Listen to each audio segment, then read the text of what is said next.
Hi guys, today we're comparing the Playseat Challenge X Logitech G Edition against the Playseat Challenge DD F1 Edition to see what the main differences are and which wheelbases are more suitable for each of the racing seats. Details for all the items I'll be showing today will be in the description below, including purchasing links. Let's start by taking a look at the price. The Challenge X comes in at $299 and the Challenge DD is $399. Packaging wise, it's pretty insane how small the box for the Challenge X is, but both frames are really well packaged with only a few parts to assemble, and the frames are pretty straightforward to put together. Onto the design and adjustability, the Playseat Challenge X weighs 11.6 kilograms and is made from a lightweight carbon steel. It looks really nice aesthetically with the gunmetal grey tubes and the black seat which has the Logitech G and Playseat logos on it. It's made from a breathable material called ActiFit and feels pretty comfortable to sit in. It has some nice details like blue knobs and adjustment handles which have Playseat written on them. It supports a maximum weight of 120 kilograms and the recommended driver length is from a minimum of 120 centimeters to a maximum of 220 centimeters.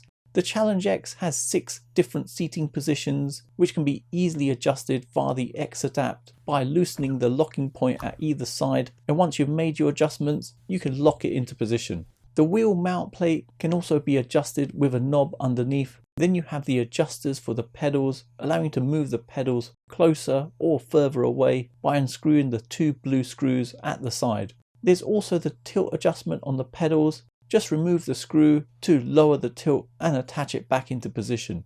To easily get in and out of the cockpit, you can just unlock the locking point at the side and lift up the bar, then lock it back into position. But to maintain stability, when you lift up the bar, there's a side leg that you need to keep pulled out. To fold away the frame, you just unlock the side X adapts, pull the front and back together, then lock the sides. Unlock the pedals and bring them closer to the frame and secure with the strap under the pedals, and you can see for yourself it takes up a minimum amount of space. Over to the Playseat Challenge DD F1 Edition, which is heavier, weighing 16.5 kilograms, and aesthetically I'd say it looks better than the Challenge X, with a really nice black and white colour scheme that has the red F1 logos on there together with the Playseat logos at different locations on the seat and on the frame. The frame is made from a high carbon quality steel and the seat is also made from the breathable ActiFit material and feels really comfortable to sit in. There's additional support braces near the pedal mount and wheel mount to give it a bit more stability. It has some nice little details with all the adjustment handles having Playseat written on them.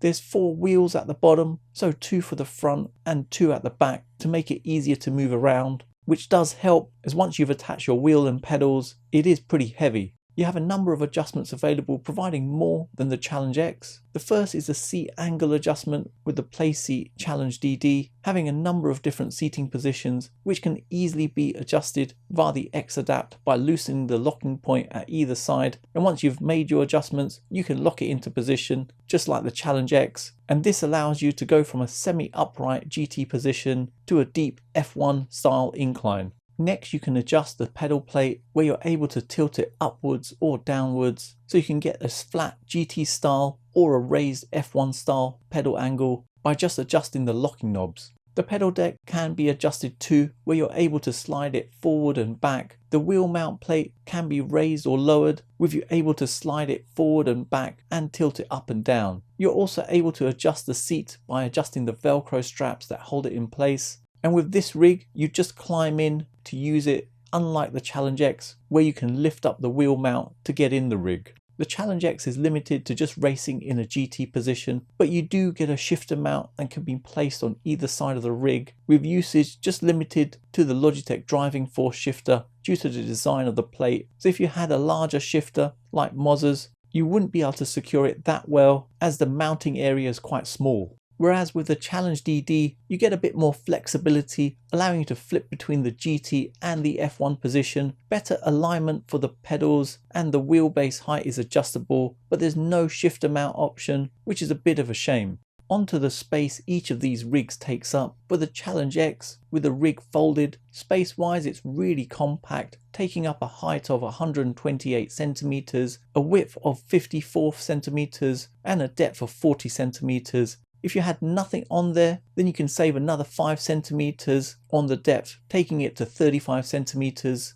With the seat fully open and the pedal arm extended to the max, space-wise it takes up approximately a height of 92 centimeters, a width of 54 centimeters, and a length of 168 centimeters. Over to the Challenge DD, and with the rig folded, this one's really compact, taking up a height of 135 centimeters, a width of 65 centimeters, and a depth of 55 centimeters. If you had nothing on there, then you could save another 5 centimeters on the depth, taking it down to 50 centimeters. With the seats fully open and the pedal arm extended to the max, space-wise it takes up approximately a height of 101 centimeters, a width of 65 centimeters, and a length of 168 centimeters. So overall the Challenge X is slightly smaller when it's folded and fully open.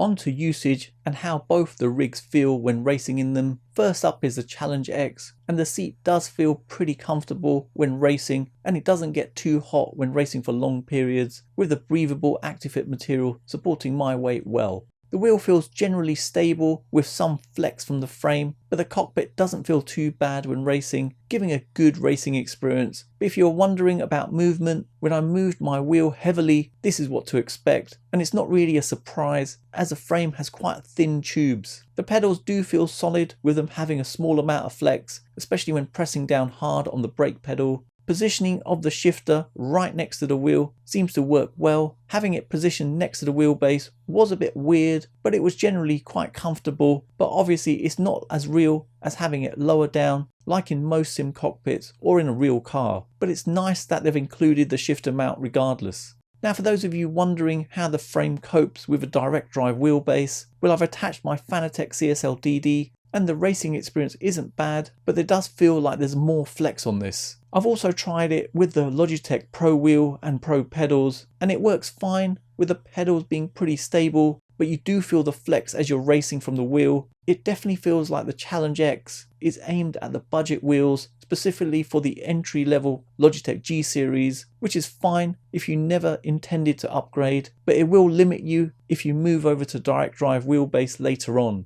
Over to the Challenge DD, and this is aimed more at the direct drive market. Seat wise, this too has the breathable ActiveFit material and supports my weight really well. It's pretty comfortable to race in, and it doesn't get too hot when racing for long periods. The frame is thicker, especially around the wheel deck mount, with more support bars for the pedal mount and the wheel mount, helping to make it much more rigid than the Challenge X. I've tested it with a Logitech G RS50 wheelbase providing 8 Nm of torque paired up with the RS pedals. I've also tested with a Logitech G Pro wheelbase providing 11 Nm of torque, and that was paired up with the Pro pedals. And finally I also tried it with the Fanatec GT DD Extreme, which gives 15 Nm of torque, and the pedals I used here were the Club Sport Pedals V3. With all these different systems, the wheelbases felt pretty stable with small amounts of flex from the frame, but the cockpit actually coped really well when racing, giving quite an impressive racing experience. Plus you can feel the true force vibrations from the Logitech G wheels coming through the frame, adding another layer of immersion. Now if you're wondering about movement, when I move my wheel heavily, this is what to expect. So just a little bit of flex and nothing like the flex you get with the Challenge X. The pedals feel solid, giving just a tiny amount of flex, especially when pressing down hard on the brake pedal.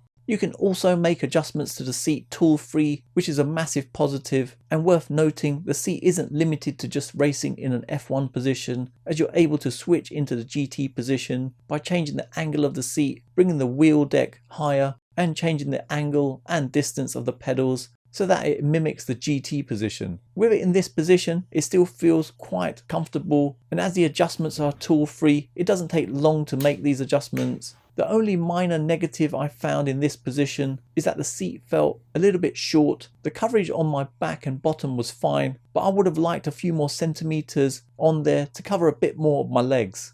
Now for those of you wondering how the frame copes with a more powerful direct drive wheelbase, well, I've attached my Fanatec GT DD Extreme where the maximum torque is 50 Newton meters, so a real beast to test this out with. And for my pedals, I've gone with the Club Sport pedals V3, jumping into a race with a wheelbase on maximum torque level, and seriously, I'm surprised how well the frame coped with this. There's still a small amount of flex from the wheel deck, and you can feel some vibrations coming through to the frame, which does give a more immersive experience. There's also some flex from the pedal plate mount, but it coped well with no major issues, and to be honest, when you're racing, you really don't notice any flex. I've also tested the Playseat Challenge DD with the Logitech Pro wheelbase and pedals, only because it's a bigger wheelbase and pretty heavy. I've set the wheelbase to max, so 11 Newton meters, and turned up true force to the max. And again, I'm really impressed at how well the seat coped when you're racing in it. There is some flex, but it is still pretty rigid and strong, with it coping well with the force feedback coming from the wheel. Plus you can feel true force vibrations coming through the frame,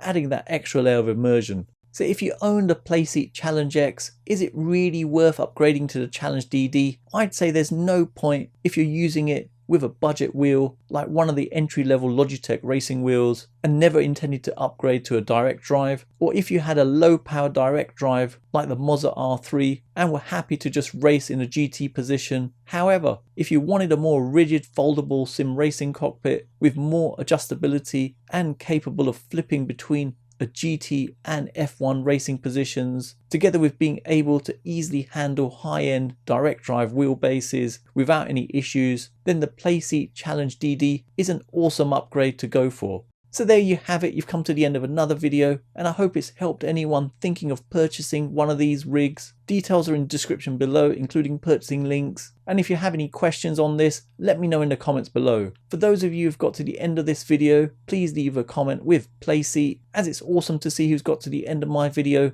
and hopefully you guys enjoyed it. Follow me on all my socials, don't forget to hit the like button, subscribe to the channel, and turn on notifications to be notified of my next release. Thanks for viewing, and see you in the next one.